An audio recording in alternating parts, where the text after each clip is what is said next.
ভোটের আগে আইনশৃঙ্খলা নিয়ে শঙ্কা বাড়ছে। পরিসংখ্যান বলছে চলতি বছরের অগস্ট পর্যন্ত দেশে ২৫০০-এর বেশি হত্যার ঘটনা ঘটেছে, আর গত এক বছরে রাজনৈতিক সহিংসতায় মারা গেছেন ১৩৫ জন। পরিস্থিতি নিয়ন্ত্রণে সব বাহিনীকে সমন্বিতভাবে কাজ করার পাশাপাশি প্রয়োজন রাজনৈতিক দলগুলোর ঐক্য, বলছেন অপরাধ বিশেষজ্ঞরা। দেশের আইন শৃঙ্খলা পরিস্থিতি নিয়ন্ত্রণে পুলিশ, র্যাব, বিজিবির পাশাপাশি সেনা সদস্যও কাজ করছেন। তবে এখনও জনমনে উদ্বেগ কাটেনি। পরিসংখ্যান বলছে মব তৈরি, মাজার ভাঙা, ছিনতাই, চাঁদাবাজির মতো অপরাধ বেড়েছে। সম্প্রতি খাগড়াছড়িতে এক মারমা কিশোরীকে ধর্ষণের অভিযোগকে কেন্দ্র করে বিক্ষোভ সহিংসতায় রূপ নেয়। মারা যান ৩ জন, আহত হন সেনা, পুলিশ সহ অনেকে। শুধু পাহাড় নয়, সমতলেও আইন শৃঙ্খলা পরিস্থিতি নাজুক। পুলিশ সদর দপ্তরের তথ্য, জানুয়ারি থেকে আগস্ট পর্যন্ত দেশে ২৫০০-এর বেশি হত্যাকাণ্ডের ঘটনা ঘটেছে। আর মানবাধিকার সংস্থা আইন ও সালিশ কেন্দ্র বলছে ২০২৪ সালে ৫ আগস্ট থেকে এক বছরে ৫১১টি রাজনৈতিক সহিংসতার ঘটনা ঘটেছে। এতে মারা গেছেন ১৩৫ জন আর আহত প্রায় ৬,০০০। বাংলাদেশের নির্বাচনে সহিংসতা ৩ সময়ের সহিংসতা। একটা হচ্ছে নির্বাচন পূর্ব, একটা হচ্ছে নির্বাচনকালীন, আর একটা হচ্ছে নির্বাচন পরবর্তী। সুতরাং ৩টা বিষয়কে মাথায় রেখেই হচ্ছে পুলিশ প্রস্তুতি নিয়েছে। এদিকে আগামী ফেব্রুয়ারিতে নির্বাচনের প্রস্তুতি নিচ্ছে সরকার। বিশ্লেষকদের সংখ্যা, নির্বাচন সামনে রেখে আইন শৃঙ্খলা পরিস্থিতি আরও জটিল হতে পারে। পরিস্থিতি নিয়ন্ত্রণে আইন শৃঙ্খলা বাহিনীর পাশাপাশি রাজনৈতিক দলগুলোর মধ্যে ঐক্য ও গণতান্ত্রিক চর্চার তাগিদ অপরাধ বিশ্লেষকদের। আইন শৃঙ্খলা বাহিনী কিন্তু নিজেই এই গণঅভ্যুত্থানের সবচেয়ে বড় চ্যালেঞ্জের মধ্যে দিয়ে গিয়েছে। এখনও তারা পরিপূর্ণভাবে ঘুরে দাঁড়ানোর প্রশ্নে এখনও তারা চ্যালেঞ্জের মধ্যে আছে। তো এই জায়গাতে রাজনৈতিক দলগুলো যদি সঠিক দায়িত্ব পালন না করেন, দায়িত্বশীলতার পরিচয় না দেন, আইন শৃঙ্খলা বাহিনীর একার পক্ষে সেটা খুব কঠিন। এটা তো এগুলো বিষয়ে আলোচনা তো হয় না, কিন্তু বাংলাদেশের রাজনৈতিক দলের এখন একটা বড় সমস্যা, তার কমান্ড স্ট্রাকচার কেউ মানতে চায় না। জুলাই অভ্যুত্থানের পর আইন শৃঙ্খলা পরিস্থিতির অবনতির অন্যতম কারণ রাজনৈতিক সহিংসতা। নির্বাচন সামনে রেখে সব বাহিনীকে সমন্বিতভাবে কাজ করার পরামর্শ বিশেষজ্ঞদের। Khaled Raihan, independent news, Dhaka. গণহত্যার দায় স্বীকার করে আওয়ামী লীগকে জনগণের কাছে নিঃশর্তভাবে ক্ষমা চাইতে বললেন বিএনপির স্থায়ী কমিটির সদস্য ডাক্তার AZM জাহিদ। তিনি বলেন, সরকার বা আদালত নয়, আওয়ামী লীগ নিষিদ্ধের সিদ্ধান্ত নেবে জনগণ। এদিকে আইন উপদেষ্টা ডক্টর আসিফ নজরুল বলেছেন, আওয়ামী লীগের কার্যক্রমে নিষেধাজ্ঞা দ্রুত প্রত্যাহারের কোনো সম্ভাবনা নেই। আওয়ামী লীগের কার্যক্রমে চলমান নিষেধাজ্ঞা উঠে গেলেও তা নিয়ে ভীত নয় বিএনপি। কেননা আওয়ামী লীগ নিষিদ্ধ হবে কিনা সে সিদ্ধান্ত নেবে জনগণ। সকালে জাতীয় প্রেস ক্লাবে আন্তর্জাতিক প্রবীণ দিবসের আলোচনা সভা শেষে সাংবাদিকদের এসব কথা বলেন বিএনপির স্থায়ী কমিটির সদস্য ডাক্তার AZM জাহিদ হোসেন। নিষিদ্ধের বিষয়টা কাকে গ্রহণ করবে বা করবে না, এটা জনগণের বিষয়।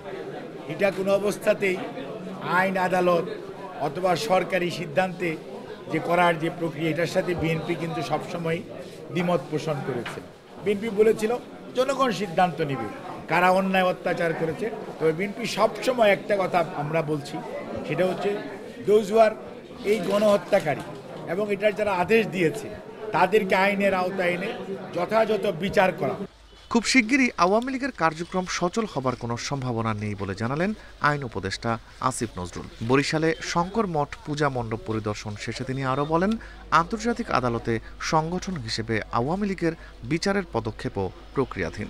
বাস্তবিক অর্থে আওয়ামী লীগের কার্যক্রম নিষিদ্ধটা উইথড্র হবে এই ধরনের কোনো সম্ভাবনা আমি দেখতে পাচ্ছি না, আমি অন্তত দেখতে পাচ্ছি না। বরং আমি যেটুক জানি যে আমাদের আন্তর্জাতিক অপরাধ আদালতে যে প্রসিকিউশন টিম আছে, সেই টিমের পক্ষ থেকে সংগঠন হিসাবে আওয়ামী লীগের বিচার চাওয়ার একটা পদক্ষেপ বরং নেওয়া হচ্ছে। দেশকে অস্থিতিশীল করতে পাহাড়কে যারা অশান্ত করবে তাদের বিরুদ্ধেও ব্যবস্থা নেওয়া হবে বলেও জানান আইন উপদেষ্টা। Rifat Alam, independent news, Dhaka. রাজনীতিবিদরা নিজেদের প্রয়োজনে ছাত্রদের ব্যবহার করে বলে মন্তব্য করেছেন ধর্ম উপদেষ্টা আ.ফ.ম. খালিদ হোসেন। তিনি আরও বলেন, ব্যক্তিগতভাবে তিনি ছাত্র রাজনীতি পছন্দ করেন না। একই সাথে শিক্ষা উপদেষ্টা CR আবরার বলেন, অতীতে ধর্মীয় বিশ্বাস আর পোশাকের কারণে মাদ্রাসার শিক্ষার্থীদের নানা হয়রানির শিকার হতে হয়েছে। বুধবার আলিয়া মাদ্রাসার প্রতিষ্ঠাবার্ষিকী অনুষ্ঠানে এসব মন্তব্য করেন তারা। বুধবার সকালে রাজধানীর বকশীবাজারে আলিয়া মাদ্রাসার ২৪৬তম প্রতিষ্ঠাবার্ষিকীর আয়োজন করা হয়। এই অনুষ্ঠানে বক্তারা আলিয়া মাদ্রাসার ইতিহাস, ঐতিহ্য, প্রেক্ষাপট ও গৌরবের নানা দিক তুলে ধরেন। এ সময় অন্তর্বর্তী সরকারের ধর্ম বিষয়ক উপদেষ্টা আফম খালিদ হোসেন বলেন, রাজনীতিবিদরা নিজেদের প্রয়োজনে ছাত্রদের ব্যবহার করে। নির্বাচন বিষয়ে তিনি বলেন, আগামী নির্বাচনে প্রত্যেকে নির্বিঘ্নে ভোটাধিকার প্রয়োগ করতে পারবে। স্বাধীনতার ৫৪ বছর পরে এই প্রথম প্রফেসর ডক্টর ইউনূস সাহেবের সরকারে একটা সুযোগ এনে দিয়েছে। আমরা ফেব্রুয়ারিতে নির্বাচন করব। Fair, free, impartial and inclusive election will be held. প্রতিটি মানুষ তার নিজের ভোট দিতে পারবে। আমরা এভাবে এগিয়ে যাচ্ছি। ভোট হবে দিনের বেলা, রাতে নয়। এদিকে শিক্ষা উপদেষ্টা সিআর আবরার বলেন, অতীতে ধর্মবিশ্বাস ও পোশাকের কারণে নানাভাবে হয়রানি করা হতো। পাশাপাশি জঙ্গি নাটকও সাজানো হয়েছে। ধর্মীয় বিশ্বাসের কারণে নানান তারা হয়রানির শিকার হতে হয়েছে এবং আমার মানুষের পোশাকের কারণে তারা শহরে একটা নাগরিক মর্যাদা নিয়ে যে শহরে চলাফেরা করবেন, এক জায়গা থেকে অন্য জায়গায় যাবেন, সেটা তারা করা হয়নি। আমরা জানি এখানে কিভাবে জঙ্গি নাটক সেখানে সাজানো হয়েছে। আলোচনায় বক্তারা সকল বাধা বিপত্তি ও ষড়যন্ত্র রুখে দিতে সবার প্রতি আহ্বান জানান। রাহিনুল ইসলাম রিঙ্কু, ইন্ডিপেন্ডেন্ট নিউজ, ঢাকা। পার্বত্য অঞ্চলে ইউপিডিএফকে আর ছাড় দেয়া হবে না বলে হুঁশিয়ারি দিয়েছেন রাঙামাটি সেনা region commander brigadier general Mohammad Nazmul হক।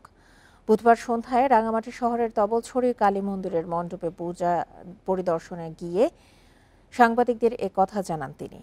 নাজমুল হক বলেন, একটি কুচক্রী মহল পাহাড়ে সবসময় বিভেদ তৈরির চেষ্টা করে। এই চক্রটি খাগড়াছড়িতে সংঘাত সৃষ্টির নেপথ্যে কাজ করেছে।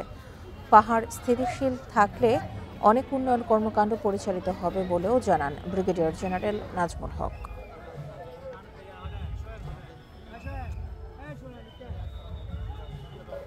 ইউপিডিএফের অস্ত্রধারী যারা আছেন, সন্ত্রাসী যারা রয়েছেন, আপনাদেরকে আমি লাস্ট ওয়ার্নিং দিতে চাই যে এনাফ ইজ এনাফ। অনেক হয়েছে, আপনাদেরকে আমরা অনেক ছাড় দিয়েছি, বাট আমি এতটুকু এনশিওর করতে পারি যতদিন আমরা এখানে আছি পার্বত্য চট্টগ্রামে আমাদের রাঙামাটি রিজন থেকে আমরা এনশিওর করব যে আপনারা এই দেশ থেকে আপনাদেরকে বিতাড়িত হতে হবে। শারদীয় দুর্গোৎসবের আজ শেষ দিন বিজয়া দশমী। সকালে মন্দির ও পূজা মণ্ডপগুলোয় থাকছে দশমীর বিহিত পূজা। ভক্তরা দেবীর কাছে শান্তি, সৌভাগ্য আর সমৃদ্ধি কামনা করবেন। পরে মণ্ডপে মণ্ডপে সিঁদুর খেলায় মেতে উঠবেন নারীরা। এরপর থাকছে দর্পণ ও বিসর্জন। এর মধ্য দিয়ে শেষ হবে 5 দিনের শারদীয় দুর্গোৎসব। শাস্ত্রমতে এবার দেবী দুর্গার গমন হবে দোলায়, যে কারণে মড়কের আশঙ্কা থেকে যাচ্ছে। প্রতি বছরের মতো এবারও বিজয়া দশমীতে সারা দেশে স্থানীয় আয়োজন ও সুবিধামতো সময়ে শোভাযাত্রার মাধ্যমে প্রতিমা বিসর্জন দেওয়া হবে। বাংলাদেশ পূজা উদযাপন পরিষদের তথ্যানুসারে বেলা 4টায় ঢাকেশ্বরী মন্দির থেকে কেন্দ্রীয় বিজয়া শোভাযাত্রা বের হবে। এরপর সদরঘাটের বুড়িগঙ্গা নদীতে দেওয়া হবে প্রতিমা বিসর্জন।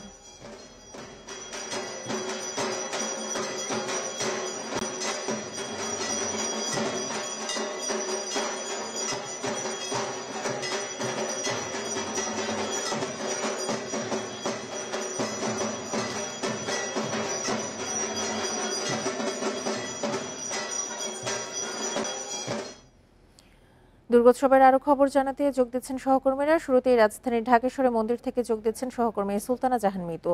মিতু, এই মুহূর্তে ঢাকেশ্বরী মন্দিরে কি কি আয়োজন চলছে? দর্পণ বিসর্জনের আনুষ্ঠানিকতা কখন শুরু হবে? আজকে বিজয়া দশমী শারদীয় দুর্গোৎসবের যে 5 দিনের যে আয়োজন, তার শেষ দিন। একই সাথে আনন্দ এবং বিষাদের সুর ভক্তদের মনে। এবং শারদীয় দুর্গোৎসবের বিজয়া দশমীর যে পূজা ঢাকেশ্বরী জাতীয় মন্দিরে, সেটি 9:57 শুরু হবে। তারপরে দর্পণ বিসর্জন করা হবে। দর্পণ বিসর্জনের বিষয়টি হচ্ছে যে দেবী দুর্গাকে প্রতীকীভাবে বিসর্জন, অর্থাৎ আয়নায় তার মুখচ্ছবি দেখিয়ে সেখানে বিসর্জনের একটি ব্যবস্থা করা বলা হয় এবং সেটিকেই তারা দর্পণ বিসর্জন বলে থাকেন। সনাতন ধর্মাবলম্বীরা এই মুহূর্তে রাজধানী ঢাকেশ্বরী জাতীয় মন্দিরে সমবেত হতে শুরু করেছেন ভক্ত দর্শনার্থীরা। তবে একেবারে কানায় কানায় এখনো পূর্ণ হয়ে ওঠেনি, যেহেতু বিজয়া দশমীর পূজাটাও একটু দেরিতে শুরু হবে। ঠিক 10টার আগে আগে অনেক নারীরাও এসে জড়ো হয়েছেন, তাদের সংখ্যাটাই বেশি, যেহেতু আজকের বিজয়া দশমীর যে আয়োজন তার মধ্যে একটি বড় অনুষঙ্গ সিঁদুর খেলা। হিন্দু ধর্মাবলম্বী নারীরা বিজয়া দশমীর দিনে এই সিঁদুর খেলা খেলে থাকেন তাদের স্বামীর মঙ্গল কামনায়, এবং তারা যে আচারটি করে থাকেন দেবী দুর্গার পায়ে তারা সিঁদুর এবং পান ছুঁয়ে সেই সিঁদুর দিয়ে তারা একে অপরকে রাঙিয়ে আনন্দ উল্লাস করেন এবং স্বামীর মঙ্গল কামনা করেন। এবং এই সিঁদুর খেলার অত্যন্ত রঙিন একটি অংশ এই শারদীয় দুর্গোৎসবের, এবং এটি দেখতে শুধু যারা খেলেন তারা তো আছেই অংশগ্রহণকারীরা, এছাড়া অবিবাহিত যারা নারী বা সমাজের অন্যান্য বিভিন্ন শ্রেণী পেশার মানুষ তারাও কিন্তু জড়ো হন মন্দিরগুলোতে রঙিন এই উৎসবটি দেখতে। আজকে দেবী দুর্গা মর্ত ছেড়ে কৈলাসে ফিরে যাবেন, তিনি দোলায় চড়ে কৈলাসে যাবেন এবং হিন্দু শাস্ত্র মতে দেবী দুর্গা কৈলাসে যাওয়ার পরে ঠিক 1 বছর পরে যখনই তাকে আবাহন জানাবেন তাদের ভক্তরা, তিনি আবার ফিরে আসবেন। তাই বিষাদের সুর হিন্দু ধর্মাবলম্বীদের মনে, তারা বলছেন যে আজকে যেমন আনন্দ কাজ করছে সে সাথে বিষাদও কাজ করছে, কেননা আবার ঠিক 1 বছর অপেক্ষা দেবী দুর্গার জন্য। তাদের প্রত্যাশা ঠিক 1টা বছর পরে তাদের জন্য আবারও কোনো ভালো খবর বা সম্ভাবনার খবর নিয়ে দুর্গা মর্তে ফিরবেন। এবং সনাতন ধর্মাবলম্বীদের আরও একটি বিশ্বাস আছে যে মানুষের মনের অশরীর প্রবৃত্তি, কাম, ক্রোধ, হিংসা এ সকলের বিসর্জন দেওয়া হয় বিজয়া দশমীতে, এবং এটি আসলে বিজয়া দশমীর মূল তাৎপর্য। এর মাধ্যমে একে অপরের সাথে ভ্রাতৃত্ব বন্ধনও জোরদার হয়। তাই তারা প্রত্যাশা করছেন বিজয়া দশমীর এই তাৎপর্য যেন শুধু হিন্দু ধর্মাবলম্বী নয়, সমাজের সকল শ্রেণী ধর্ম বর্ণের মানুষের মাঝে ছড়িয়ে পড়ে। সেই প্রত্যাশা তাদের। এবার শারদীয় দুর্গোৎসব বেশ নির্বিঘ্নভাবেই উদযাপন হলো সারা দেশে, এবং এটি নিয়েও আসলে সন্তুষ্ট জানিয়েছেন সনাতন ধর্মাবলম্বীরা। তারা প্রত্যাশা করছেন শারদীয় দুর্গোৎসবের সবশেষ যে আনুষ্ঠানিকতা প্রতিমা বিসর্জন সেটিও অত্যন্ত সুষ্ঠু এবং সুন্দরভাবে উদযাপন হবে। এখন পর্যন্ত এই ছিল সবশেষ। মিতু, আপনি আমাদের সঙ্গে থাকুন। এবার আমরা যাচ্ছি রামকৃষ্ণ মিশনে, সেখানে আছেন আমাদের সহকর্মী মাহফুজার রহমান মিলন। মিলন, এখন পর্যন্ত রামকৃষ্ণ মিশনে বিজয়া দশমীর আনুষ্ঠানিকতা শুরু হয়েছে কিনা, কখন এই আনুষ্ঠানিকতা শুরু হবে, এবং আজকের যে একেবারে সমাপনী অনুষ্ঠান, যেমন আমাদের সহকর্মী বলছিলেন সুলতানা জাহান মিতু, দর্পণ বিসর্জনের আনুষ্ঠানিকতা কখন শুরু হবে?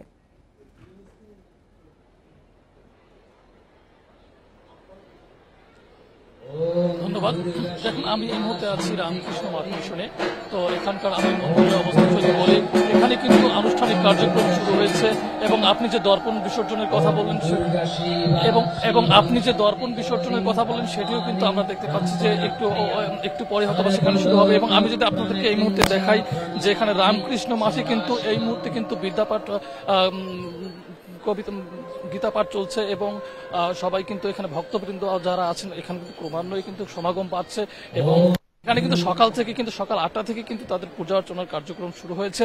এবং আমি যদি বলি, এখানে কিন্তু আমরা পুরোহিত এবং যারা ভক্তবৃন্দ আছে তাদের সঙ্গে আমরা আলাদা আলাদাভাবে কথা বলেছি। পুরোহিতরা জানিয়েছেন যে বিকেলের দিকে এখানে সাওয়ারি ঘাটে তারা আজকে দেবীর বিসর্জন, প্রতিমা বিসর্জন করবেন, এবং আজকে বিজয় দশমীর দিন, এবং আজকের দিনটা কিন্তু হিন্দু ধর্মাবলম্বীদের জন্য দুর্গাপূজার শেষ দিন, এবং এটি যেমন আনন্দের এবং একই সাথে কিন্তু একটি বিষাদের দিন। তারা বলছেন আজকে তারা শেষ দিনের মতো তারা দেবী দুর্গাকে তারা বিদায় জানাবেন। এক্ষেত্রে যারা এখানে আমরা দেখছেন ভক্তবৃন্দ আছেন তারা কিন্তু এখানে আছেন, এবং তারা একটু পরে তারা কিন্তু সিঁদুর বাঁধবেন, এবং তারা বলছেন যে তাদের এই সিঁদুর খেলার বিষয়টি কিন্তু মূলত আনুগত্য এবং দীর্ঘায়ু কামনার ক্ষেত্রে তারা করে থাকেন, এবং দেবী দুর্গার শ্রদ্ধা জ্ঞাপন এবং সেটি তারা করবেন। এখানে যদি আমি আপনাদেরকে দেখানোর চেষ্টা করি, এখানে মুহূর্তে কিন্তু কবিতা পাঠ চলছে, গীতা পাঠ চলছে। আমি এখন পর্যন্ত আমাদের কাছে রামকৃষ্ণ মাঠে আমাদের কিন্তু আমরা বলতে পারি যে এখানে কিন্তু পূজা অর্চনার কার্যক্রম চলছে, এবং আমার কাছে এই ছিল রামকৃষ্ণ মাঠ থেকে সবশেষ পরিস্থিতি। রাজধানীর ঢাকেশ্বরী মন্দির এবং রামকৃষ্ণ মিশন থেকে বিজয়া দশমীর সবশেষ আয়োজন নিয়ে জানাচ্ছিলেন আমাদের সহকর্মীরা। যাচ্ছি পরের খবরে। রাজধানীতে প্রতিমা বিসর্জন ঘিরে কোনো রকম হুমকি নেই, এই বিষয়ে বাড়তি নিরাপত্তা ব্যবস্থা নেওয়া হয়েছে বলেও জানিয়েছেন ডিএমপি কমিশনার শেখ সাজ্জাদ আলী। বুধবার বিকেলে বনানী পূজা মণ্ডপ পরিদর্শনে গিয়ে সাংবাদিকদের কথা জানান তিনি। নির্ধারিত সময়ে প্রতিমা বিসর্জনের আনুষ্ঠানিকতা শেষ করার আহ্বানও জানান ডিএমপি কমিশনার। আরও বলেন, এখন পর্যন্ত কোনো অপ্রীতিকর ঘটনা ছাড়াই উৎসবমুখরভাবে পূজার আনুষ্ঠানিকতা চলছে। ঢাকার 254টি মণ্ডপের নিরাপত্তায় পূজা কমিটির 2 জন স্বেচ্ছাসেবককে রাতে নিয়োজিত রাখার অনুরোধ জানান শেখ সাজ্জাদ আলী। উৎসবমুখর পরিবেশে পূজা উদযাপন করেন, কোনো অসুবিধা হবে না। অনুরূপ কোনো কিছু হলে আমরা আইন শৃঙ্খলা বাহিনীর লোকেরা যথাযথ ব্যবস্থা নেব। হিন্দু, মুসলিম, বৌদ্ধ, খ্রিস্টান সবাই আমরা ভাই বোনের মতো একত্রে বসবাস করে আসতেছি। এই সম্প্রীতি যেন কোনোভাবেই নষ্ট না হয়। মন্দির মসজিদ পাশাপাশি চলছে 2 সম্প্রদায়ের মানুষের উপাসনা। এই সম্প্রীতির অটুট বন্ধন কয়েকশো বছরের। এই উদাহরণ শেরপুরের রাজবাড়ী এলাকার।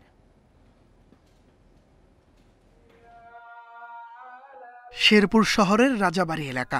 এখানে পাশাপাশি রয়েছে মাই সাহেবা মসজিদ আর শ্রী শ্রী মদন গোপাল মন্দির। মসজিদে চলছে ইবাদত, অন্যদিকে মন্দিরে দুর্গাপূজার আয়োজন।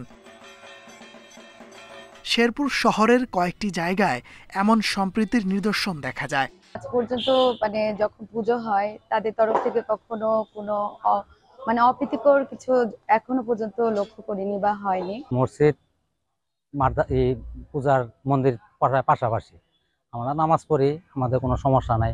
স্থানীয়রা বলছে, নামাজের সময় থেমে যায় ঢাক ঢোলের শব্দ, আবার পূজার সময় ভরে ওঠে মণ্ডপ, উলুধ্বনি আর ধূপকাঠির সুবাস।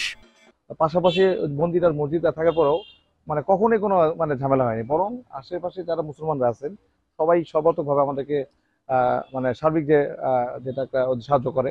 আমরা এই পর্যন্ত শুরু হয়েছি, আমরা কোনো হিন্দু করে কোনো ভেদাল দেখিনি, গন্ডগোল দেখিনি। ওরা ওকে সুষ্ঠুভাবে ওরা পূজা করে, আমরা সুষ্ঠুভাবে নামাজ আমরা ঠিক মতো করি। জেলা পূজা উদযাপন পরিষদের নেতারা বলছেন, শেরপুরে সবাই মিলেমিশে যার যার উৎসব উদযাপন করেন। আজানের সময় আমাদের অনুষ্ঠানের ঢাক ঢোল এগুলা বন্ধ থাকে, পাশাপাশি নামাজের সময় তারা নামাজ পড়ে, তাদের কোনো সমস্যা হয় না। আমরা একে অপরের সহযোগিতায় এই শেরপুর জেলায় সম্প্রীতির জেলা, এই শেরপুরে আমরা একসাথে আজকে থেকে না 54 বছর থেকে এই অনুষ্ঠান আমরা করে আসতেছি। শত শত বছর ধরে সম্প্রীতির এক উজ্জ্বল দৃষ্টান্ত হয়ে আছে এই জেলা। Independent news. দুর্গোৎসবের আয়োজনে জানাতে বগুড়া ও বরিশাল থেকে যোগ দিয়েছেন সহকর্মীরা। শুরুতেই যাচ্ছি বগুড়াতে, জানাবেন সহকর্মী হাসিবুর রহমান। হাসিবুর, এই মুহূর্তে কি বিজয়া দশমীর আনুষ্ঠানিকতা শুরু হয়েছে কিনা? খারাপ থাকায় আজকের যে আয়োজন সেখানে কিছুটা টান পড়ে। ধরনের প্রস্তুতি প্রায় সবগুলো পুজো মণ্ডপেই চূড়ান্ত করা হয়েছে। আমি এখানকার যারা দায়িত্বে রয়েছেন, এটি জলেশ্বরীতলায় কালী মন্দির সংলগ্ন একটি পুজো মণ্ডপ, এইখানকার যারা দায়িত্বে রয়েছেন তাদের সাথে কথা বলেছি। তারা যেটি বলেছেন যে কিছু পরে যে অর্চনাগুলো থাকবে সেগুলো হবে, এগুলো প্রস্তুতি তাদের আগেই নেওয়া হয়েছে। কিন্তু এই ধরনের প্রস্তুতি রয়েছে এবার বগুড়ায় যে 686টি পূজা মণ্ডপ রয়েছে সবগুলোতে, এবং সেই সব মণ্ডপের কয়েকটি জায়গায় আমি কথা বলেছি, তারাও তাদের যে প্রস্তুতির কথা বলেছে তার সঙ্গে এই মণ্ডপের একটা প্রস্তুতির মিল পেয়েছি। আর আজকে আপনি জানেন যে শেষ দিন দশমী, এই দশমীর জন্য যে ধরনের প্রস্তুতি থাকে বিশেষ করে বিসর্জনের, সে সব ধরনের প্রস্তুতি সবগুলো পূজা মণ্ডপে নেওয়া হয়েছে এবং সন্ধ্যার আগেই যে বিসর্জনের কাজ এটি শেষ হবে, এরকম তথ্যই আমাকে আইনশৃঙ্খলা রক্ষাকারী বাহিনীর পাশাপাশি যারা আয়োজক রয়েছেন তারা দিয়েছেন। এবং সবগুলো জায়গাতেই সব ধরনের নিরাপত্তা ব্যবস্থাকে সুদৃঢ় করা হয়েছে। বিশেষ করে পোশাকি পুলিশের পাশাপাশি থাকবেন আইন শৃঙ্খলা রক্ষাকারী বাহিনীর অন্যান্য সদস্য, বিশেষ করে সাদা পোশাকের যারা থাকবেন, গোয়েন্দা পুলিশ তারা থাকছেন, র্যাবের সদস্যরাও থাকবেন, এরকমই তথ্য আমাদেরকে দেয়া হয়েছে। আর আজকে যে বিসর্জনের জন্য যেসব এলাকা নির্ধারিত করা হয়েছে তার মধ্যে আপনি জানেন যে বগুড়ার ভেতর দিয়ে প্রবাহিত রয়েছে যমুনা নদী এবং বাঙ্গালী নদী। এই দুটি নদীর তীরেই মূলত বিসর্জনের যে বড় আয়োজন সেটি থাকছে। এর পাশাপাশি করতোয়া নদী, যেটি প্রাচীন একটি নদী, সেই নদীতেও এই বিসর্জনের কাজ চলবে। তবে এলাকা ভিত্তিক বিসর্জনের কথাই বলছেন যারা এই আয়োজক রয়েছেন তারা। আর আপনি জানেন যে এবারে দেবী এসেছেন মূলত হাতি করে বা যেটিকে গজ বলা হয় সেটিতে। আর এটার যে বর্ণনা বা তাৎপর্য সেখানে বলা হয়েছে যে শস্য শ্যামলা হবেন, ভূমিটা এরকমই, আর ফিরে যাবেন উনি মূলত আজকে দোলাই করে এবং 1 বছরের জন্য। এই প্রস্তুতির মধ্যে দিয়ে বিজয়া দশমীর সব ধরনের কাজই প্রায় চূড়ান্ত হয়েছে এবং আইন শৃঙ্খলা বাহিনীর সর্বোচ্চ তৎপরতা আমরা লক্ষ্য করেছি এবং তারা নিরাপত্তার সব ধরনের ব্যবস্থায় রেখেছেন শুরু থেকে আজ পর্যন্ত। এখন পর্যন্ত আমরা যে তথ্য পেয়েছি যে সবগুলো আয়োজনেই শান্তিপূর্ণভাবে অনুষ্ঠিত হয়েছে। কোনো এলাকা থেকে সামান্যতম আমরা কোনো নেতিবাচক তথ্য পাইনি, যেটি বলা যায় যে অনেক বছরের একটা উদাহরণকে একেবারে স্থায়ী করেছে। বগুড়া থেকে দুর্গোৎসবের সবশেষ তথ্য জানাচ্ছিলেন সহকর্মী হাসিবুর রহমান। এবার যাচ্ছি বরিশালে, সেখান থেকে জানাবেন আমাদের সহকর্মী আল আমিন। আল আমিন, বরিশালে এই মুহূর্তে কি কি আনুষ্ঠানিকতা দেখতে পাচ্ছেন আপনি? জি, দশমীর যে আনুষ্ঠানিকতা সেটি কিন্তু সকাল 8টা থেকে শুরু হয়েছে বরিশালের মণ্ডপগুলোতে এবং আজকের শেষ দিনে অর্থাৎ 5 দিন উৎসবের আজকের শেষ দিনে কিন্তু সকাল 8টা থেকে এখানে পূজার যে আনুষ্ঠানিকতা সেটি শুরু হয়েছে। ইতিমধ্যে কিন্তু ভক্তরা ভিড় করেছেন বরিশালের যে মণ্ডপগুলো রয়েছে সেখানে।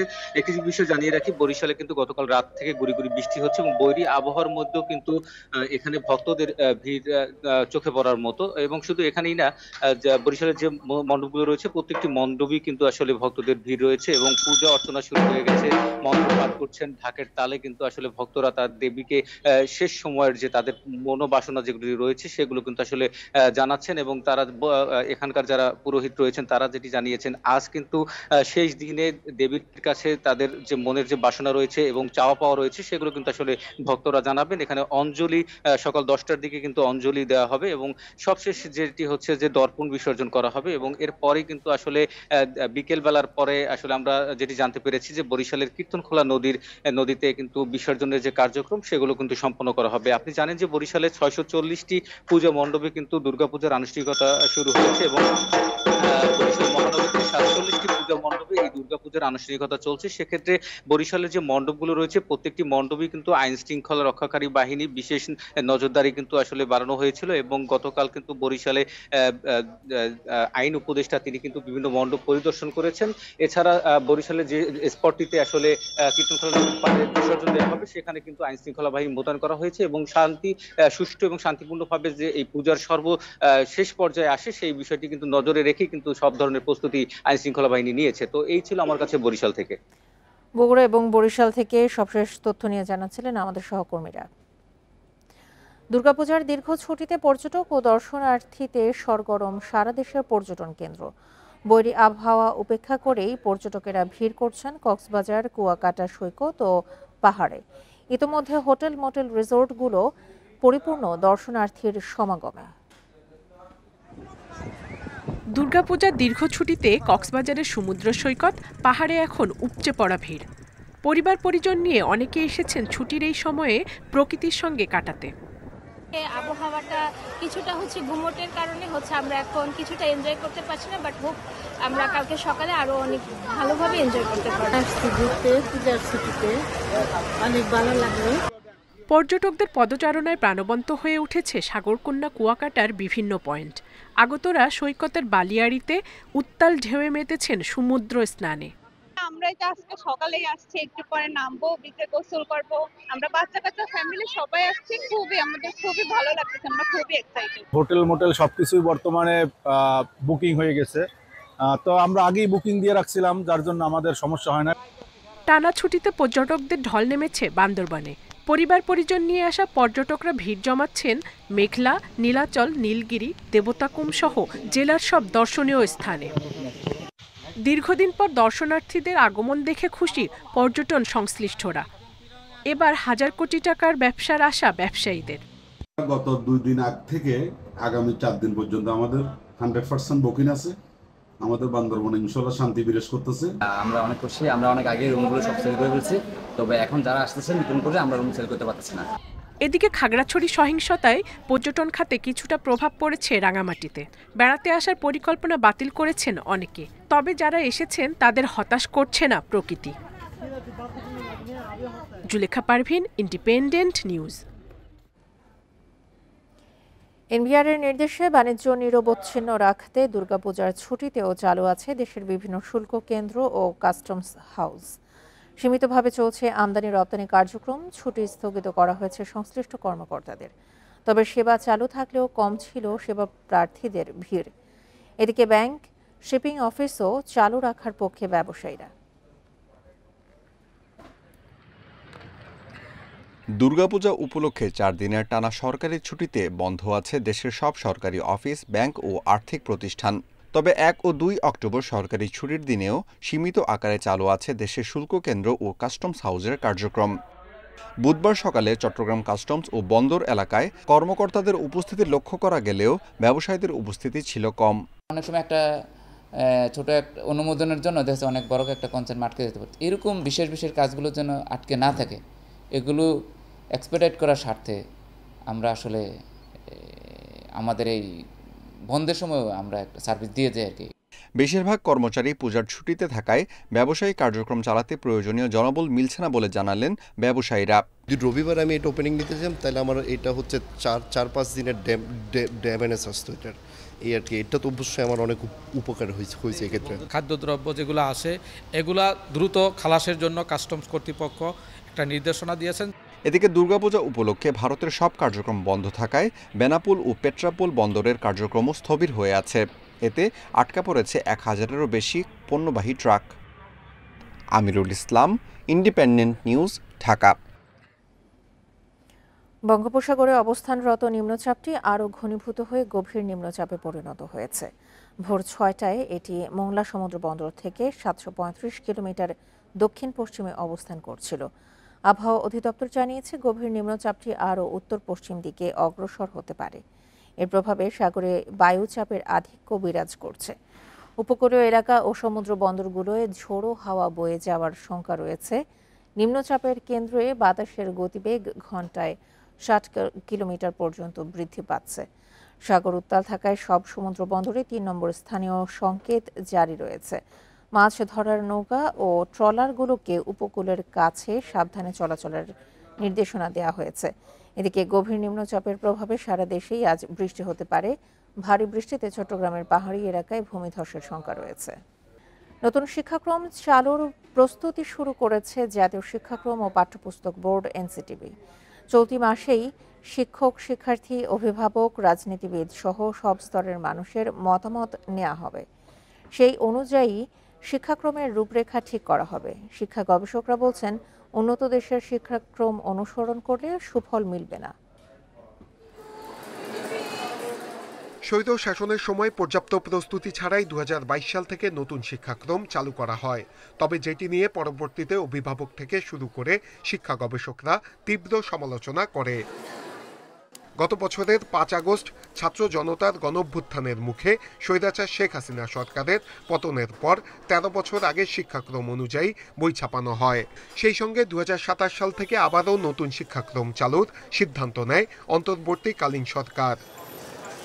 এরই মধ্যে শিক্ষাক্রম নিয়ে কাজ শুরু করেছে জাতীয় শিক্ষাক্রম ও পাঠ্যপুস্তক বোর্ড। চলতি মাসে শিক্ষক, অভিভাবক, রাজনীতিবিদ, শিক্ষার্থী সহ সব স্তরের সাথে আলোচনা করা হবে। মাঠ পর্যায় থেকে সংগ্রহ করা হচ্ছে তথ্য। পলিটিক্যাল পার্টি, আমাদের স্টুডেন্ট, আমাদের শিক্ষকরা, আমাদের গার্ডিয়ানরা আগামী প্রজন্মকে কিভাবে দেখতে চায় সেটা আমরা যাচাই করার প্রক্রিয়া শুরু করে দিয়েছি। ঠিক আছে, আমাদের টুলস ডিজাইন হয়েছে। শিক্ষা গবেষকরা বলছেন, বর্তমান শিক্ষাক্রমের সাথে মিল রেখে নতুন শিক্ষাক্রম করতে হবে। একবারেই আমূল পরিবর্তন করতে গেলে ভালো ফল আসবে না। কোন কারিকুলামের উপর বেসিস করে আপনি করছেন, অ্যালাইনমেন্ট কি, আগের বছরের কারিকুলামের সাথে সামঞ্জস্যও থাকা লাগবে এবং ফিউচার যে কারিকুলামটা হবে এর মধ্যে একটা ব্রিজিং থাকা লাগবে। আপনি হুট করে একটা নতুন করে দিলেন যে আগের সাথে কোনো মিল নেই কিংবা ভবিষ্যতের সাথে কোনো মিল থাকবে না, তাহলে এই বাচ্চাগুলো কি করবে? সেই সঙ্গে উন্নত দেশের শিক্ষাক্রম অনুকরণ করে তৈরি করলে সেটি বাস্তবায়নযোগ্য হবে না।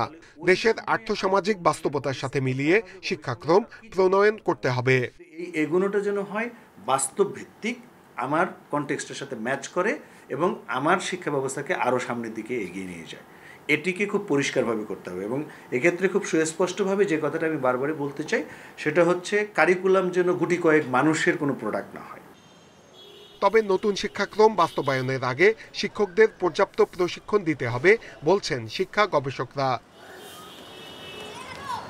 নূরে আলম, ইন্ডিপেন্ডেন্ট নিউজ, ঢাকা। রাজধানীর মুগদায় মাদক ব্যবসায়ীদের হামলায় পুলিশের এসআই মোহাম্মদ রাসেল গুরুতর আহত হয়েছেন।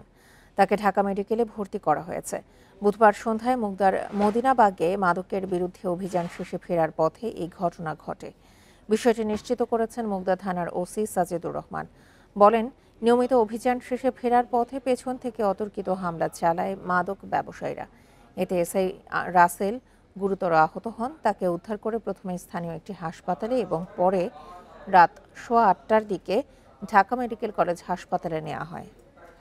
নোয়াখালীর কোম্পানীগঞ্জ উপজেলায় বসত ঘরে গ্যাস লিকেজ থেকে বিস্ফোরণে একই পরিবারের নারী ও শিশুসহ 4 জন দগ্ধ হয়েছেন।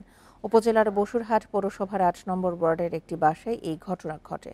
ফায়ার সার্ভিস জানায়, বুধবার সন্ধ্যায় কমুদ চন্দ্রনাথের বাসার ভেতরে বিকট শব্দ হয়। এ সময় ফ্ল্যাটের বিভিন্ন কক্ষে আগুন ছড়িয়ে পড়ে। এ সময় কমুদ চন্দ্রনাথ, তার স্ত্রী, ছেলে, মেয়ে সহ 4 জন দগ্ধ হন। পরে তাদেরকে উদ্ধার করে হাসপাতালে নেওয়া হয়। সেখান থেকে আশঙ্কাজনক অবস্থায় শিশু অর্দিকাকে ঢাকায় জাতীয় বার্ন ইনস্টিটিউটে পাঠানো হয়।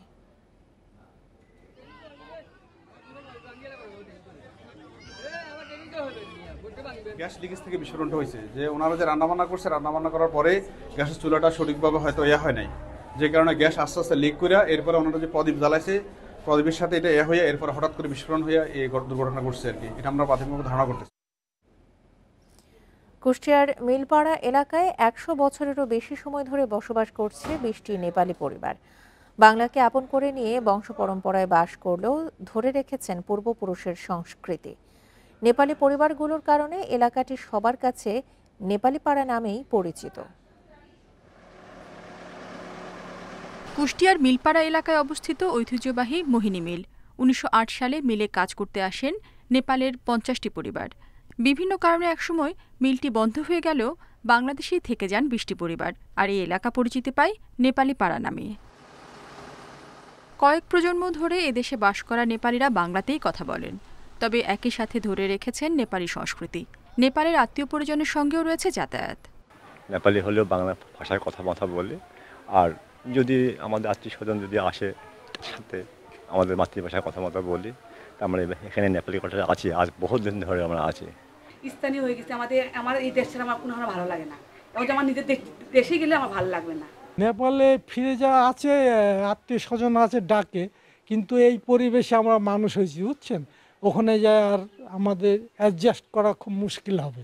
নেপালি সংস্কৃতির ধারক বাহক এই পরিবারগুলোর কারণে স্থানীয়দের কাছেও এলাকার ভিন্ন আকর্ষণ আছে। এ যেন কুষ্টিয়ার মাঝে একখণ্ড নেপাল। এরকম নেপালি আশেপাশে যা আছে সবাই হচ্ছে মানে নিজেরা যেরকম চলি ঠিক ওরকমভাবেই তারাও চলে। আপনারা হচ্ছে লেগা আপন পর বলে দেখা যাচ্ছে ভেদাভেদ নাই। দীর্ঘদিন ধরে কুষ্টিয়ায় বসবাস করা এই নেপালি পরিবারের সন্তানরা স্কুল কলেজে লেখাপড়া করে কাজ করছেন নানা প্রতিষ্ঠানে। আদি পরিচয় নেপালি হলেও বাংলাদেশই এখন তাদের দেশ। Independent news. এই ছিল বিরতিহীন ইন্ডিপেন্ডেন্ট সংবাদে আমন্ত্রণ পরের আয়োজনে।